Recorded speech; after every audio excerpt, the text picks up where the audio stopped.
Un vaste monde nous entoure, intrigant, complexe et incertain. Confrontant l'homme à ses choix, grâce à son instinct, il a su relever les défis de son temps. Un nouveau monde vous attend. Faites-en partie avec Active Trades.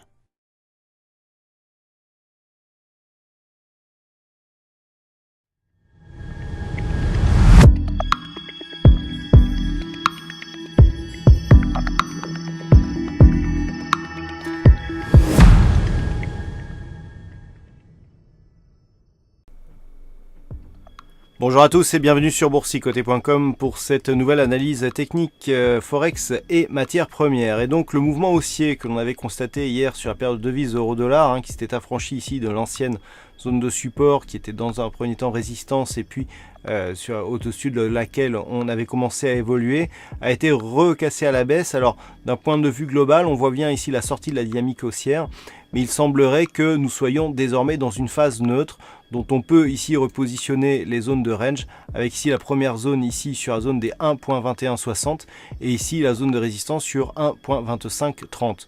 Donc une sortie de dynamique donc haussière qui se fait dans une évolution neutre. Ce range il est court moyen terme et lorsque l'on regarde ici, eh bien nous avons donc cette dynamique qui était haussière qui évoluait bien ici entre cette moyenne mobile et cette bande de Bollinger supérieure, eh bien qui est en train de changer de sens, mais on s'appuie ici sur la moyenne mobile 50 arithmétique.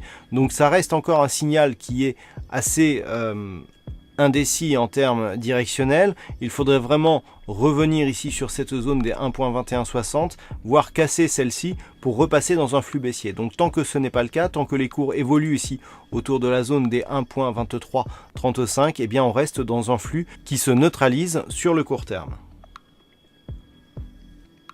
Sur l'or, la configuration, elle là aussi se neutralise, puisqu'après être venu chercher ici comme ancien support, donc la zone de résistance, eh bien on repartait ici à la baisse, mais dans une dynamique qui est relativement faible. On a rebondi dans un premier temps ici sur la zone des 1324,20 $ l'once avant de franchir ici ce niveau. Mais cela se fait sans grande dynamique, On peut voir ici que sur ce mouvement baissier, on commence à rebondir déjà. Donc on commence à osciller ici autour de cette zone que je vous présentais hier comme une possible zone médiane d'une évolution en range, donc entre cette zone des 1344 et cette zone des 1300 $ l'once. Tant que les cours évoluent ici autour de cette zone, eh bien c'est neutre sur le métal jaune.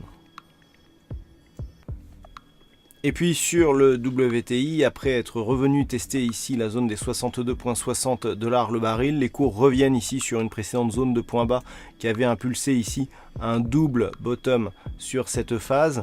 Eh bien, on revient sur ce niveau avec des configurations un peu plus marquées en termes de probabilité baissière, puisque nous avons désormais ici une anse avec tasse inversée qui peut aussi se décliner sur des amplitudes un peu plus fortes, et donc le fait de casser ici cette zone des 60,15 $ le baril, eh bien pourrait provoquer une accélération baissière dont les objectifs se situent sous cette zone de support que nous avions testé précédemment à 58 $ le baril. Donc si cette configuration prenait forme, on pourrait revenir ici donc sous cette zone et repartir et donc confirmer une dynamique qui deviendrait baissière, puisque nous aurions une succession de points hauts et de points bas qui seraient baissières et qui nous donnerait donc une orientation baissière sur la tendance court moyen terme du WTI. Et donc depuis la sortie ici de cette dynamique, on est à peine revenu sur le retracement à 38,2% de Fibonacci. Le fait de casser ce niveau, eh bien affaiblirait du même coup la dynamique haussière qui est toujours actuellement en place. Voilà donc ce que l'on peut dire sur cette analyse technique Forex et matières premières. Passez une bonne soirée, de bons trades. On se retrouve dès demain pour le trading live à partir de 14 h, donc pour le NFP américain, et d'autres analyses techniques toujours sur le site boursicoté.com.